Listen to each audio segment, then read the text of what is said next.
Boa noite, Campo Novo do Parecis. Boa noite aqui os nossos guerreiros da Polícia Militar.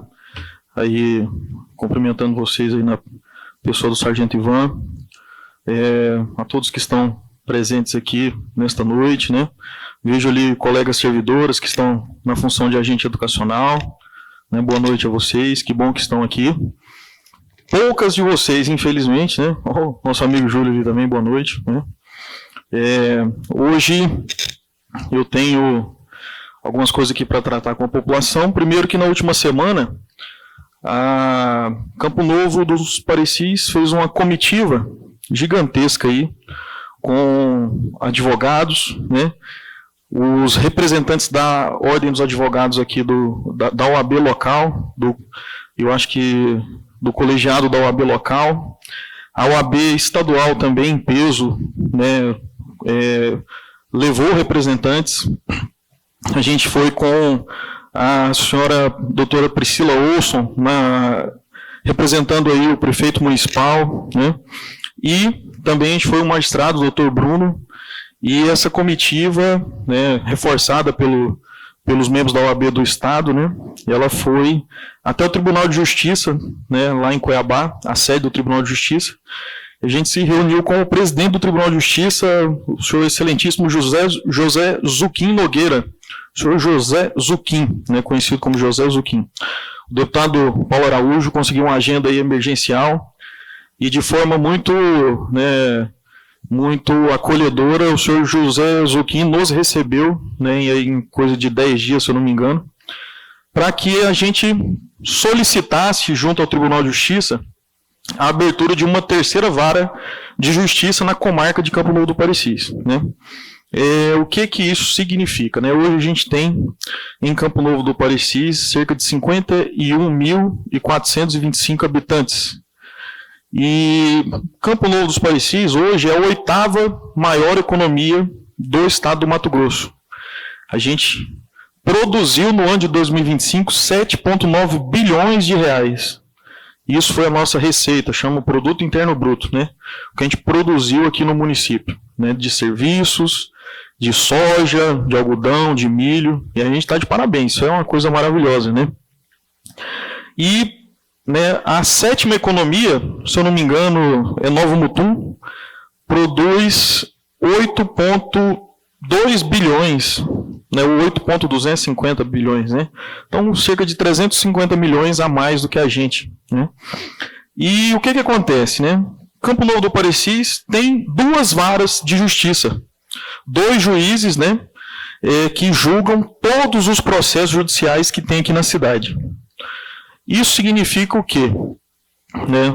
Inclusive, né, eu quero mais uma vez parabenizar o senhor José Zuquim, que não só nos recebeu, mas no evento que nos recebeu, ele já tinha preparado um estudo sobre o funcionamento das 2 varas de justiça que temos aqui na cidade, e ele mostrou que as 2 varas de justiça estão funcionando muito bem, né, que estão, inclusive, acima da média na quantidade de processos julgados, né, e com os tempos que eles têm, as médias de tempos lá, médios e mínimos, né, e máximos para julgamento de processo, as 2 varas aqui, elas estão corretas dentro de todos os parâmetros estabelecidos pelo Superior Tribunal de Justiça, pelo próprio Tribunal de Justiça do Mato Grosso, mas a presença do magistrado lá, o doutor Bruno, foi fundamental, porque ele explicou que isso só tem acontecido porque os juízes eles estão trabalhando em plantão de sábado, domingo, tem audiência até 11h30 da noite durante a semana, fazem tribunais de júri 3 vezes no mês, 3 semanas por mês, e tem dado, né,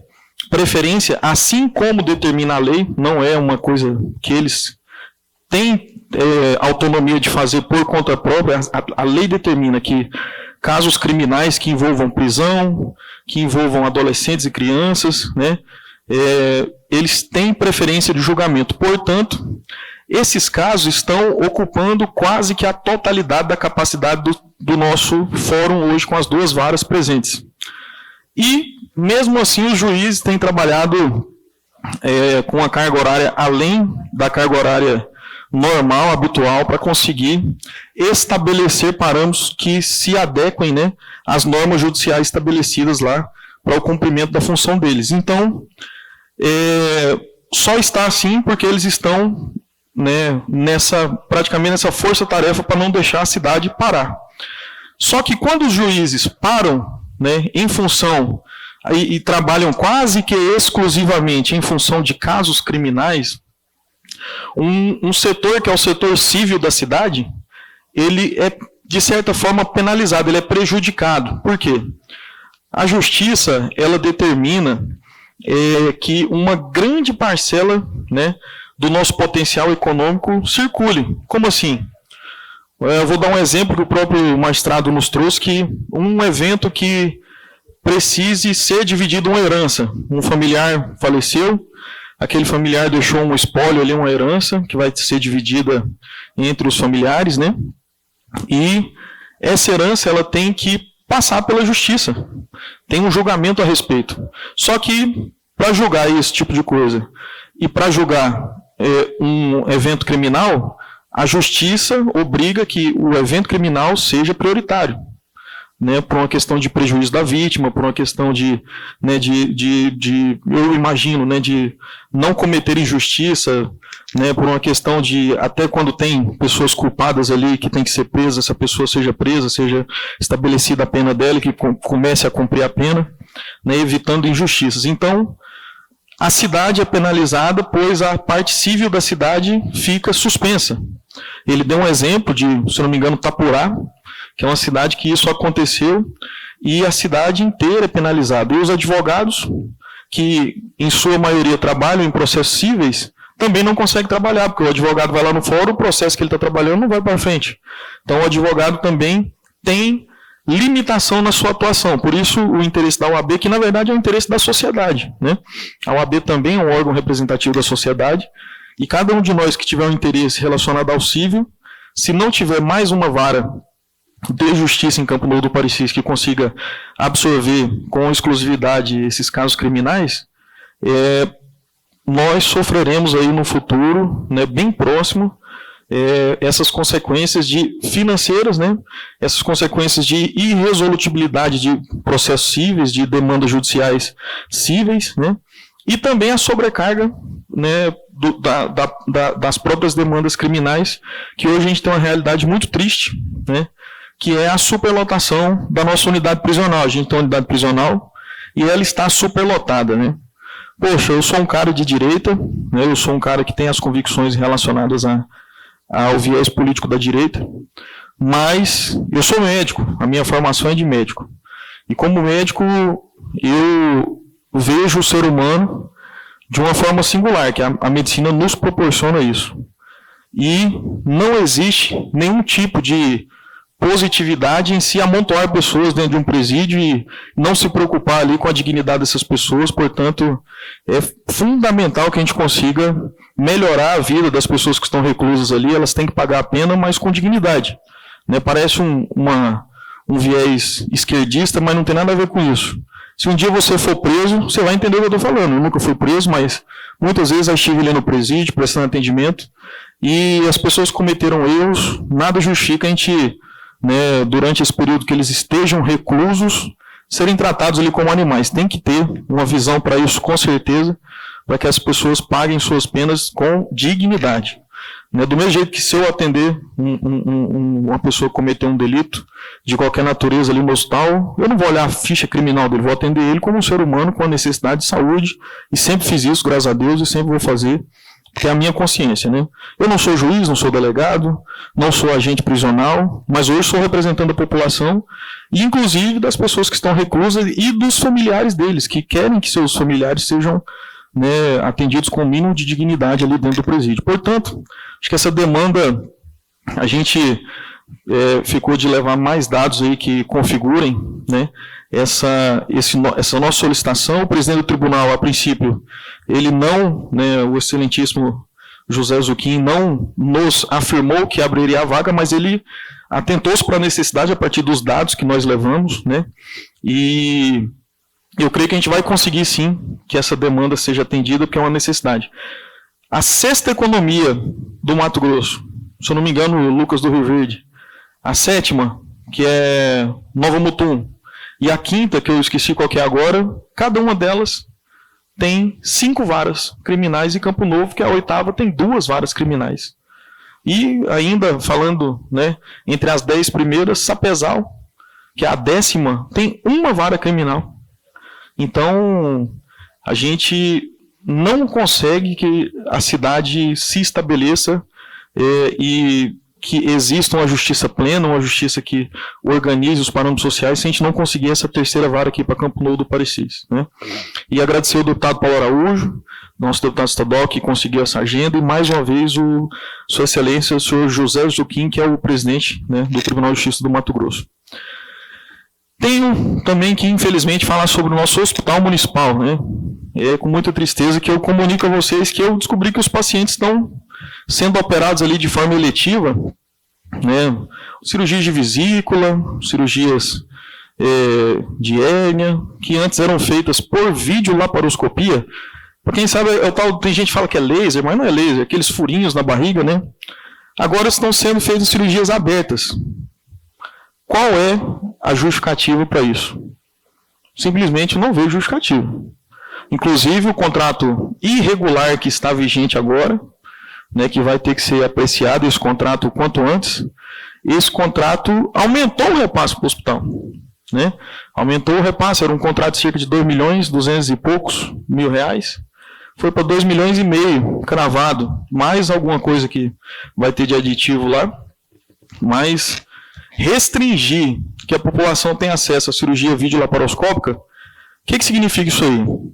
Você é funcionário de uma empresa, ou você tem um funcionário que trabalha na sua empresa que precisa fazer uma cirurgia, e ele tem que fazer a cirurgia, a indicação médica é inquestionável.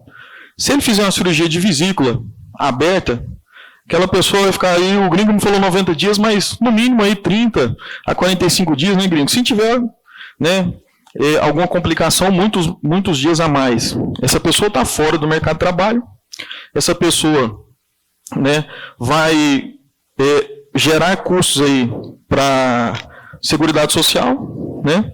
Essa pessoa que muitas vezes tem trabalho extra, ela tem que alimentar a família dela, tem outro trabalho regular e não vai conseguir exercer, né?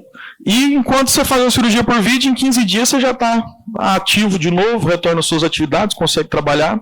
A taxa de complicações de uma cirurgia aberta e de uma cirurgia por videolaparoscopia são notáveis, tanto é que o método, né, é difundido aí e tido realmente como melhor, porque realmente é. O paciente sente menos dor, o paciente fica menos tempo afastado do trabalho, o paciente se recupera mais fácil, o paciente tem menos sequelas ou complicações cirúrgicas. Então, se a gente colocar isso tudo no papel, eu quero entender se é financeiro, se é só falta de vontade, né, da gestão atual do hospital em suspender esse tipo de cirurgia. E as cirurgias eletivas para crianças também. Foi me passado que as crianças estão esperando para serem operadas em outras unidades hospitalares, porque abaixo de 12 anos também não estão sendo feitas cirurgias no nosso hospital, que eram feitas antes. Se fosse algo assim, nunca foi feito, não temos capacidade, é uma história. Agora, do nada, parar de fazer as cirurgias em crianças, né? Eu quero entender o porquê disso, porque não tem explicação, na verdade, né? A princípio. Tomara que tenha, né? Vamos ver, essa explicação ela tem que ser muito boa, né? Mais uma inconsistência. Até conversei pessoalmente com o prefeito, ele disse que iria ver essa situação, né? Eu até cometi um erro que eu geralmente não cometo, que era devidamente ter comunicado a secretária de saúde primeiro, até peço desculpas a ela, mas irei comunicá-la amanhã e conversar com ela sobre isso. Senhor presidente, só mais um minuto, por favor. Concedido. A secretária de saúde, que eu deveria ter comunicado, não comuniquei, mas irei corrigir esse erro meu. E mais uma vez interpelar o prefeito a respeito disso, porque o hospital falou que não age politicamente, apesar de ter sido uma indicação política, né, a empresa. Então, veremos o que irá acontecer, né? Estou aqui para ajudar no que for preciso, né? Creio não, tenho uma certeza muito grande que falta de dinheiro não é, né? E aí fiz um requerimento hoje pedindo as contas aí desse novo contrato, desse novo instituto, para a gente ver o que está acontecendo aí na parte financeira. E por último, mas não menos importante, eu acho que o evento mais importante da noite, é que hoje foi colocado em pauta aí a votação da criação do novo cargo para a Secretaria de Educação, né? O ADI. E eu até fui pego, de certa forma, de surpresa, porque a outra comissão fez muito rápido o relatório, né? E a gente vai votar hoje, mas ainda não me conformo com a forma com que está sendo criado esse cargo, né? Na última sessão, a fala que eu tive, infelizmente, a secretária de Educação, a senhora Leia, ela achou que eu estava criticando ela pessoalmente, de forma alguma. Mais uma vez eu reforço que a competência dela, que foi me trazida, o histórico dela pelo Milton, pelo Baiotinho, eu confio muito na descrição deles, então sei que ela não é uma pessoa que falta competência, muito pelo contrário, ela tem competência sim. Mas aqui, em Sapezal, em Tangará, em Cochipó do Ouro, aonde que criaram esse cargo de ADI, é basicamente o Executivo Municipal falando assim, olha, eu preciso aumentar a quantidade de gente trabalhando, mas eu não estou afim de economizar. Concedido. Doutor presidente. Não estou afim de economizar dinheiro em outras áreas, então vamos criar um cargo novo, com nome novo, ao invés de pagar R$ 4.680, se eu não me engano, vamos pagar R$ 2.958, se eu não me engano, R$ 2.948. E eles que se virem lá para cuidar das crianças, né? Logo, a educação que sempre foi tão desvalorizada no Brasil é um questionamento que eu ouço desde criança. Por que um professor ganha tão pouco e um jogador de futebol ganha tanto, né? É um questionamento aí que fica filosófico, né? Mas é por motivos igual a esse que a gente vai perpetuando injustiças logo das pessoas que cuidam dos bens mais valiosos que a gente tem, que são nossas crianças, nossos adolescentes e do futuro deles. Então, se a gente não tiver um olhar diferente para esse público, que são os servidores que cuidam das nossas crianças, como que a gente vai organizar e manter, né, justiça a esses servidores? A gente tem nossos representantes ali. Eu indiquei 2 emendas ali no projeto, uma que suprimia, aliás, todas elas suprimindo, que eu indiquei que aumentava, ela é inconstitucional, infelizmente, que eu quis aumentar a base do salário para no mínimo 2 salários mínimos, que seriam R$ 3.242, mas eu não posso fazer isso como vereador, porque eu estaria diretamente mexendo na prerrogativa do Executivo, que é essa prerrogativa constitucional de gastar o dinheiro. Eu não posso obrigar o Executivo a gastar um centavo sequer, né?